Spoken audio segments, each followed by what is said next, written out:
2023 Mount Hood. 5 hikers set out, but only 3 returned. 2 women walked ahead with the car and vanished. For a year, nothing. Then a drought revealed the Subaru hidden beneath a reservoir. This is the shocking truth of the vanishing at Mount Hood. 3 faint chimes from a phone, then silence. 2 women jogged ahead on the trail that afternoon, promising to bring the car around. 40 minutes later, their devices went dark. A year later, a drought pulled the secret to the surface. An SUV rising from a reservoir like a ghost. If the highway hadn't been closed that night, would they have made it home? It started as just another weekend escape for a Portland hiking club. The date, late May 2023. The destination, Mount Hood National Forest, a sprawling tangle of fir and pine where Oregon skies open wide. And the snow line still clings to the ridges even as summer heat creeps into the valley. For 5 friends, the plan was simple. Leave early, climb to the Timberline Paradise Park Loop, spend the day above treeline, and be back in the city for dinner. The kind of Saturday they had repeated dozens of times before. No one expected that one short hike would unravel into a mystery that dominated headlines, flooded social media threads, and haunted families for a year. They were 5 in all, linked by trail miles and the need to unplug from their weekday lives. Emily Carter, 34, worked as an ICU nurse at Oregon Health and Science University. Her shifts left her drained, but she thrived on being the driver, the one with steady hands and a dependable Subaru Outback. She had the air of an older sister, firm, calm, unshakable in emergencies. Sofia Nguyen, 32, was a middle school science teacher in Beaverton. Her students loved her dry wit and her habit of turning everything into a field experiment. Among the hikers, she was the one who always carried extra tape, electrolyte packets, and a tiny first aid kit. Safety first, always. Marcus Reed, 39, a former Army medic, was the de facto leader. He wasn't loud, but he was strict about trail check-ins and daylight buffers. Marcus liked to know exactly who had headlamps, where the sat phone was stored, and what time everyone expected to be off the mountain. Dev Patel, 36, wrote code for a logistics startup. He was quiet, sometimes awkward, but always paying attention. He logged GPX tracks on his phone, studied weather apps obsessively, and was the type to notice if a trail marker had been rotated 5 degrees. Finally, there was Jason Alvarez, 27, the youngest, a kinesiology grad student from Portland State, strong and eager, but inexperienced on long backcountry routes. Jason was known for bounding ahead, then paying the price with aching knees on the descent. 5 personalities balanced like the gears of a machine, but on that day, 2 gears spun ahead and never rejoined the rest. Morning sunlight spilled across the Cascades as the group piled into Emily's Outback. Roof rack loaded, snacks rattling in the glove box, they wound east on Highway 26.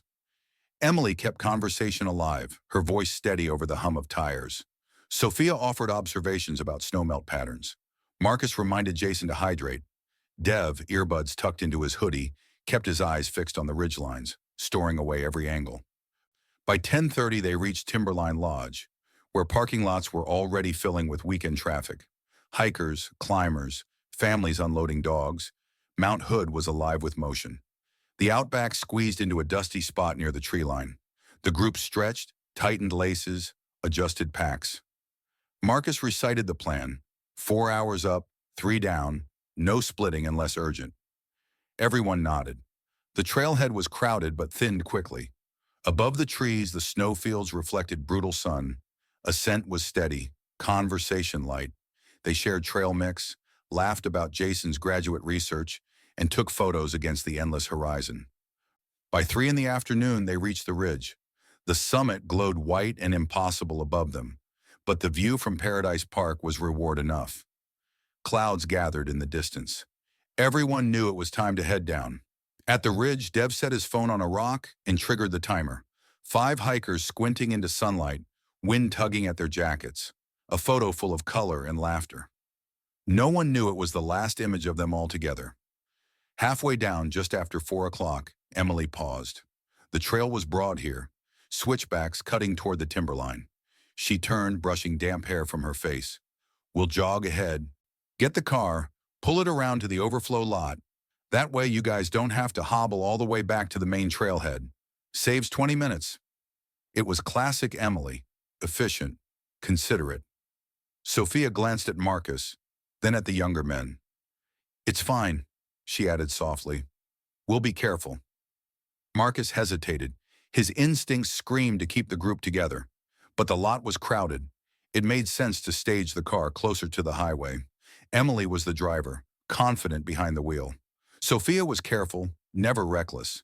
Jason's knees ached from the downhill pounding. He almost sighed in relief. Dev said nothing, but noted the time on his watch. 4:02 p.m. Marcus finally gave a curt nod.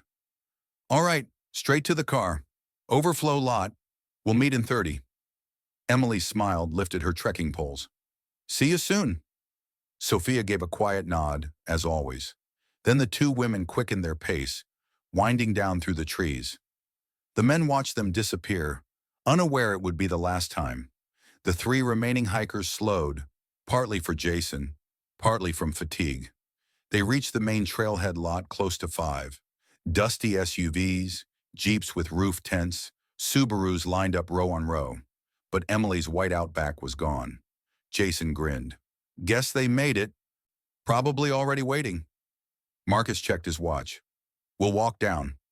The overflow lot was a flat stretch of gravel near Highway 26, 2 miles from the trailhead. Easy walk.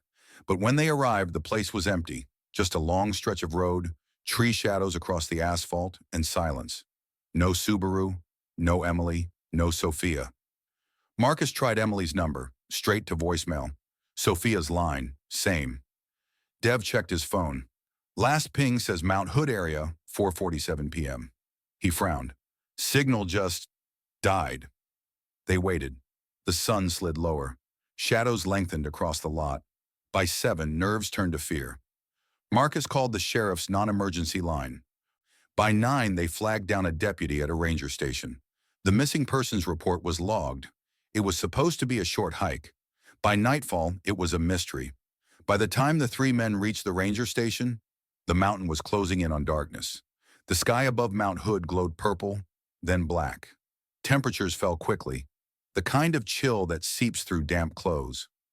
Deputy Harris, working weekend duty, listened as Marcus explained. 2 women left the trail early, took the Subaru, never arrived at the meeting point. Phones silent, no car in sight. At first, Harris thought, hikers late, cars misplaced. It happened often.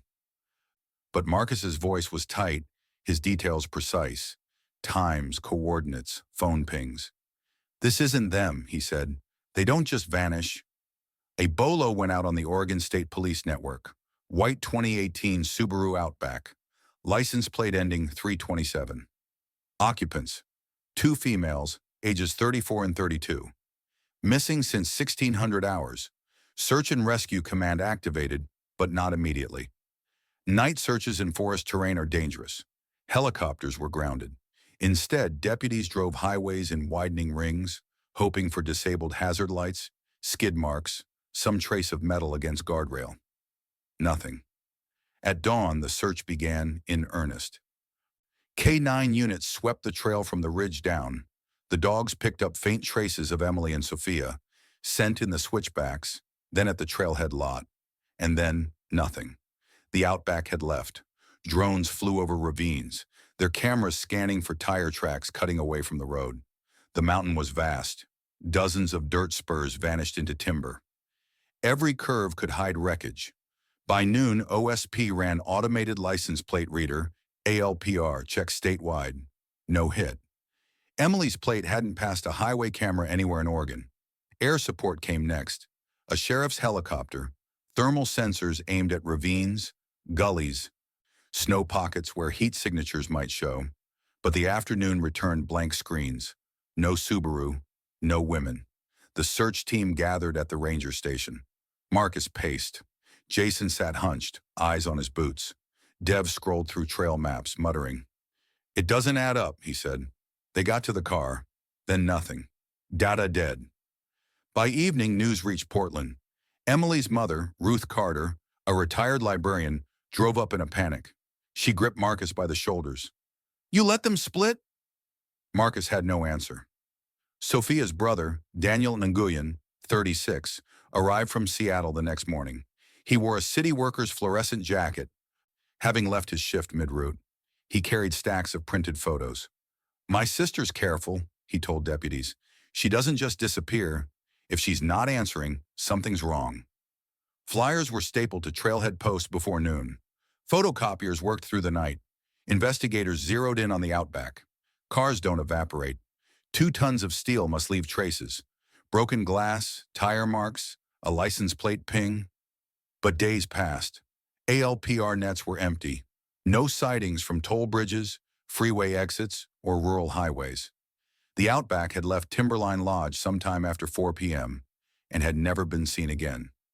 By midweek, the case exploded online.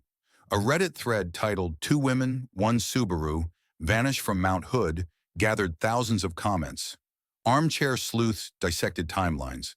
Some insisted it was abduction, a predator watching the lot, waiting for hikers to return. Others suspected foul play within the group itself, though deputies confirmed the men's alibis. They were hiking in plain view of dozens of witnesses. One theory caught traction. The outback had plunged into water. Oregon is laced with reservoirs, rivers, canals. If a car entered deep enough, it could vanish without a ripple. But the sheriff pushed back. "We've checked visible lakes within 10 miles. That was true, but not enough. Phone records were pulled. Emily's iPhone SE last connected at 4:47 p.m., pinging a tower near government camp. Sofia's Android Pixel dropped at 4:49. Both lost within minutes of each other. Battery drain was possible, but improbable. Both women had carried power banks. Experts suspected submersion. Phones cut instantly when drowned. Dev, the coder, pieced together his own data set. He overlaid their last known location with Strava heat maps compared to ODOT traffic updates. Something bothered him. "The timing's off," he muttered. "If they left at 4, they should have pinged towers toward Portland by 5. They never did." To him, that suggested a detour. By the second week, frustration turned to anguish. Marcus replayed the decision to split. He heard Ruth's voice. "You let them go," over and over. Jason withdrew, ashamed of his relief when Emily had offered to drive ahead. "If I'd gone with them," he told a friend later, "maybe." He never finished. Daniel Nguyen went on camera for local news, voice cracking. "My sister doesn't take risks. If she's gone, something happened to her." The family stood shoulder to shoulder at press conferences, holding photos against microphone stands. Rain fell, reporters leaned forward, but answers never came. By July, the case had stalled. SAR scaled down, citing budget and lack of leads. Deputies still checked calls, tips, half-seen Subarus in mall parking lots, but nothing verified. Ruth Carter spent afternoons at the trailhead, handing flyers to strangers. Daniel organized weekend searches, volunteers combing logging roads with binoculars, drones, borrowed sonar kits. Every empty turnout, every ravine inspected, yet no trace. The outback remained a ghost. Late summer, OSP's cyber unit found one peculiar detail. Emily's Apple Watch, paired to her phone, had logged a workout end at exactly 5:19 p.m. on May 27th. The data stopped abruptly, no manual save. The last heart rate spike, then flatline. Investigators debated, sudden impact? Water detection? The watch was designed to flag when submerged. It was a clue, but not enough. As weeks passed, theories grew wilder. Some pointed to traffickers, citing I-84 corridors. Others believed it was staged. New lives, hidden debts. But families rejected it outright. Emily had a mortgage pre-approval filed days before. Sofia had signed up to lead summer science camp. Both had reasons to stay. The water crash theory gained traction. Oregon's reservoirs, swollen with snowmelt that spring, were deep and murky. "If the car's in one of those," a retired dive sergeant told reporters, "you won't see it until levels drop." It was prophecy, but no one knew it yet. Marcus, Dev, and Jason returned to Portland changed men. They still hiked, but never without tight formation. Jason stopped leading student trips, unable to bear the thought of responsibility. Marcus turned inward, volunteering for SAR trainings, replaying that one nod on the trail. All right, straight to the car. Dev wrote long online posts analyzing GPS anomalies, posting maps colored with red circles and dotted lines. To some, he was obsessed. To others, he was the only one keeping the search alive. As winter storms closed the mountain, search efforts dwindled. The outback had not surfaced. The women had not returned. The case settled into a cold silence. Files in drawers, flyers curling on telephone poles. But beneath Oregon's reservoirs, spring melt rose and fell. And the truth, heavy and patient, waited for water to recede. By the spring of 2024, Oregon's rivers and lakes looked different. A winter of weak snowpack left reservoirs dangerously low. Shorelines retreated, mudflats cracked in the sun. Farmers spoke of irrigation cuts. Anglers shook their heads at exposed stumps where boats used to float. At Lost Creek Reservoir, 14 miles from the Timberline trailhead, county water crews were conducting routine checks. They were used to finding odd things in the drawdown: shopping carts, tires, half-buried dock posts. But on the morning of May 18th, just before 10 a.m., sunlight flashed off something larger. A maintenance worker shaded his eyes. Looks like metal. Big metal. By noon, a patrol boat circled the site. In the murky water beneath algae film, the shape of a vehicle glimmered. White paint dulled by silt. Upside down, nose toward the old boat ramp. Sheriff's deputies called for divers. A rope was tied, weights dropped. When the first diver surfaced, he pulled his mask free, voice tight. "It's an SUV. Subaru, still has plates." Someone read the number through the haze of water and weeds. 327. A year of waiting collapsed in one instant. Emily Carter's Subaru Outback had been found. Late afternoon, a crane rolled onto the gravel. Curious locals lined the banks, phones raised, silence heavy. The cable strained. Water boiled with bubbles and weeds as the Subaru rose, dripping green slime. Glass shattered, roof caved from impact. Gasps rippled through the crowd. Reporters whispered, already sending alerts. The sheriff held up a hand. "This is still an active investigation. Please, no photos." But cameras clicked anyway. As the vehicle cleared the surface, everyone saw what the divers already knew. The cabin wasn't empty. Deputies worked quickly, draping tarps as the vehicle settled on shore. But details slipped out. 2 purses in the front, straps tangled. A jacket sleeve against the driver's side. Inside, amid mud and algae, were remains. Fragile, partial, but unmistakably human. 1 year of speculation ended with a truth too heavy for words. Families were notified that evening. Ruth Carter collapsed against her son's chest, whispering Emily's name over and over. Daniel Nguyen punched a wall, then wept. Both families had begged for closure. Now they had it, but at a cost they dreaded. Back in Portland, Marcus was mowing his small front yard when his phone rang. A deputy's voice, steady but heavy. "We've recovered the vehicle. It was in Lost Creek Reservoir." Marcus gripped the handle, knuckles white. His mind flashed to that moment on the trail. Emily's smile, Sophia's nod. He whispered, "So it was an accident?" The deputy paused. "That's what we need to find out."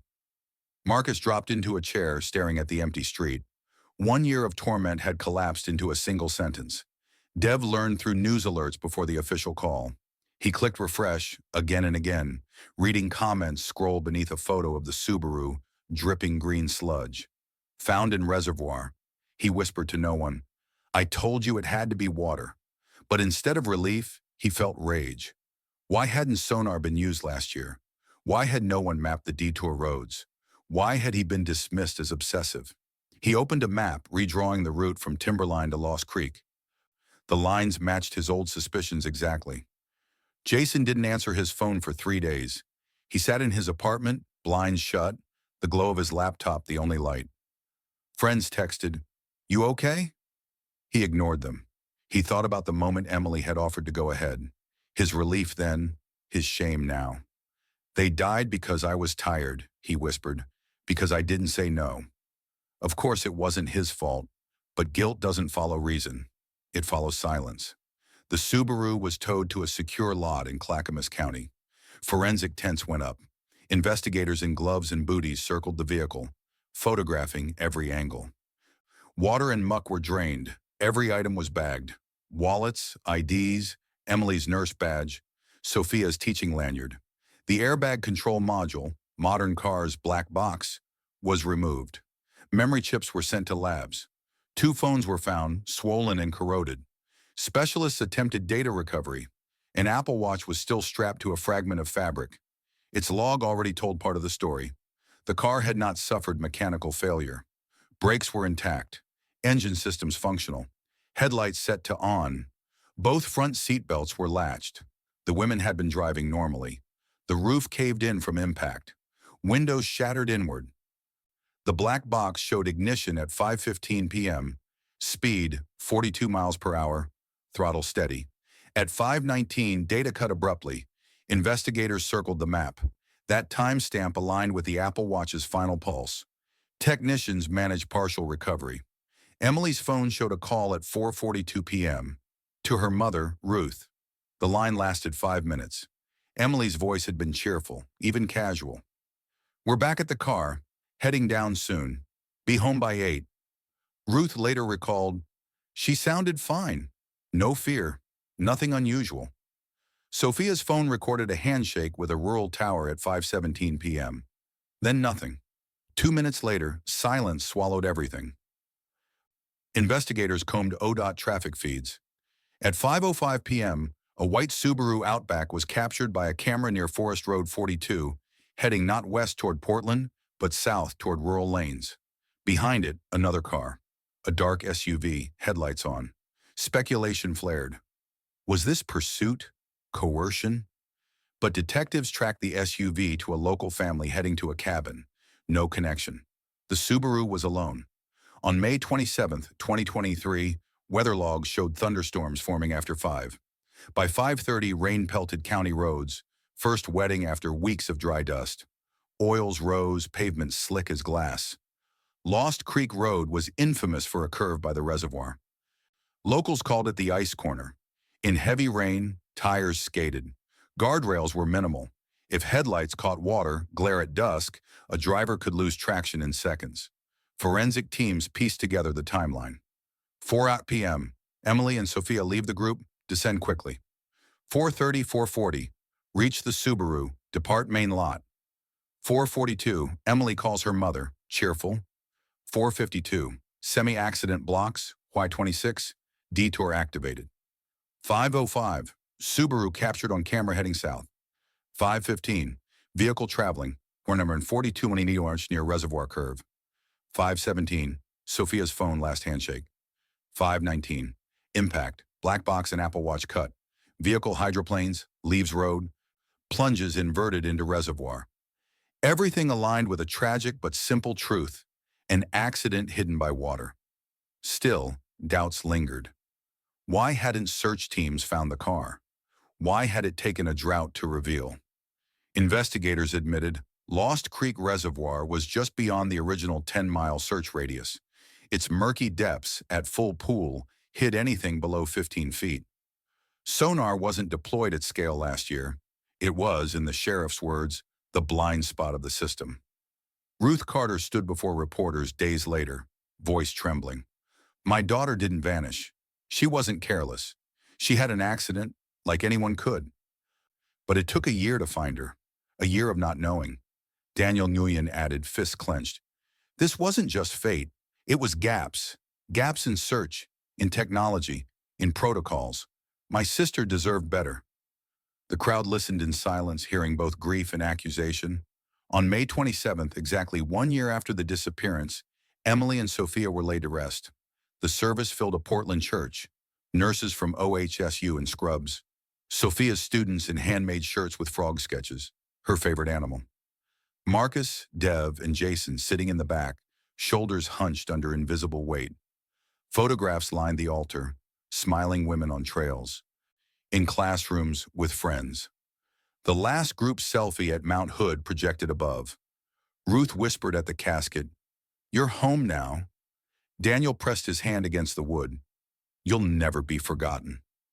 It had begun as an unsolved case, whispered of predators and conspiracies, but the truth was harsher in its simplicity. Two women caught in a detour, a storm, and a blind curve. Their story revealed flaws in how America searches for the missing, how cars can vanish underwater, how families are left with silence, and how closure, when it finally comes, is a double-edged sword. Investigators had to answer the question haunting everyone. Why did it take 12 months to find a Subaru in a reservoir 15 miles from the trailhead? The reasons were layered. First, search radius. In 2023, county protocols focused on a 10-mile ring from last known location.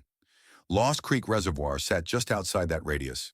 That one bureaucratic decision carved the accident site out of early sweeps. Second, technology. Sonar wasn't standard issue for county SAR teams. Drones scanned skies, dogs traced trails, helicopters combed ridgelines. But underwater, at the time, only the state dive team had sonar, and they deployed it sparingly. Third, timing. When Emily and Sophia disappeared, the reservoir was at its highest. Spring melt filled the basin, drowning the shoreline.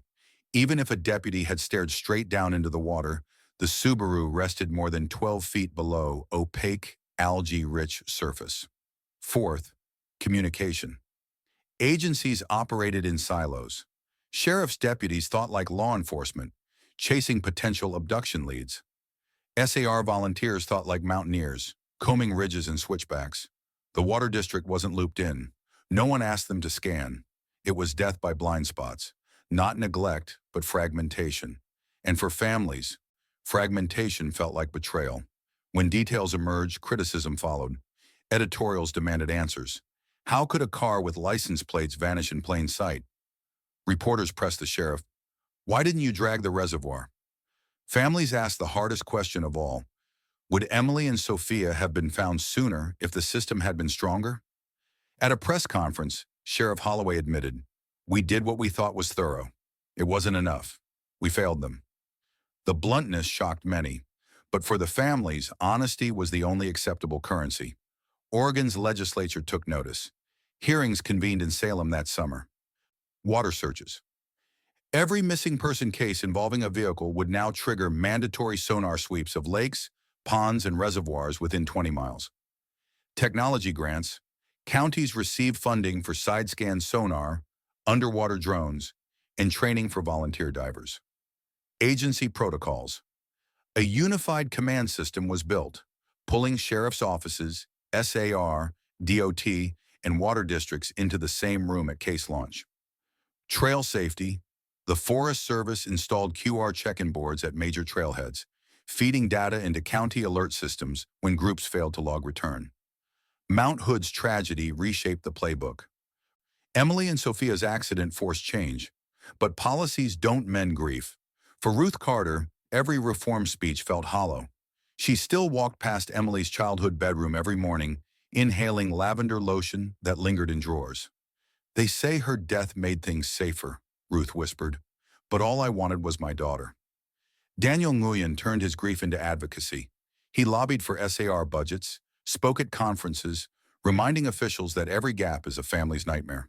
"My sister's last lesson," he said to students, "is that silence in a system can be deadly." Marcus Reed stayed with the hiking club, but every new member heard his story. Never split late, never chase efficiency over safety. Daylight is your friend. Pride kills. He repeated the lines like a liturgy. Dev Patel built an app, small at first, that let hikers share real-time positions, auto-pushing alerts if two devices stopped moving together. He named it Echo Trail. Jason Alvarez dropped from graduate school for a year. He eventually returned, research refocused on sports medicine and trauma recovery. His dissertation opened with a dedication. "For Emily and Sophia, who taught me the price of fatigue." One August afternoon, families and friends gathered at Lost Creek Reservoir. A plaque was mounted near the curve, in memory of Emily Carter and Sofia Nguyen, who loved these mountains. "May every traveler return home safe." The lake was low again, stumps jutting from mud, silence heavy except for wind-rattling leaves. Ruth traced her daughter's name on the plaque, whispering, "You changed more than you ever knew." Daniel pressed his palm flat, adding softly, "We carry you with us." Marcus, Deb, and Jason stood apart, heads bowed. For a year, they had been defined by absence. Now they were defined by memory. The case joined a grim archive of American outdoor mysteries: cars hidden underwater, hikers gone missing within sight of roads, families left in limbo. But Emily and Sophia's story cut deeper because it ended in truth. It showed how ordinary people, nurse, teacher, friends on a weekend, could vanish not by malice, but by mischance. How technology meant to save could falter. How systems designed to protect could overlook.